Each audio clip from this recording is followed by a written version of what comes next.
गांव में एक बड़ा सा किसान था। उसका नाम रामू हुआ करता था। रामू बड़ी मेहनती और ईमानदार इंसान था। वह अपनी जमीन पर काम करने के लिए प्रसिद्ध था और गांव के लोग उसे किसानी का राजा मानते थे। एक दिन गांव में एक और किसान आया। उसका नाम श्यामू था। श्यामू ने अपने किसानी के क्षेत्र को बड़ा बनाने का सोचा। वह रामू से मिलकर अपनी योजना साझा की। रामू ने श्यामू को सराहा और उसे अपनी मदद का वादा किया। दोनों ने मिलकर मिट्टी का परीक्षण करके अच्छी मिट्टी का पता लगाया। फिर उन्होंने बीज बोने का तय किया। रामू और श्यामू मिलकर बीज बोने लगे।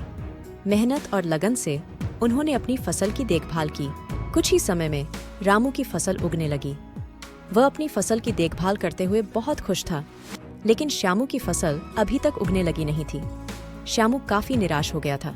एक दिन रामू ने श्यामू से कहा, श्यामू, तुम निराश नहीं होना, हमें मेहनत जारी रखनी चाहिए। श्यामू ने उसकी सलाह मानी और उसने और मेहनत करना शुरू किया। वह रात दिन फसल की देखभाल करता रहा। कुछ समय बाद श्यामू की फसल भी उगाई। उसकी फसल बहुत ही अच्छी और बड़ी थी।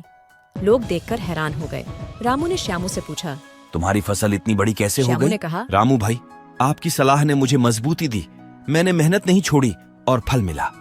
रामू ने कहा, ये तुम्हारी मेहनत और लगन है जो तुम्हारी फसल को इतना बड़ा बना दिया। इस कहानी से हमें यह सीखने को मिलता है कि मेहनत, लगन और सही दिशा निर्देश हमें सफलता तक पहुंचा सकते हैं। इसीलिए हमें किसान रामू और श्यामू की तरह मेहनत और लगन से काम करना चाहिए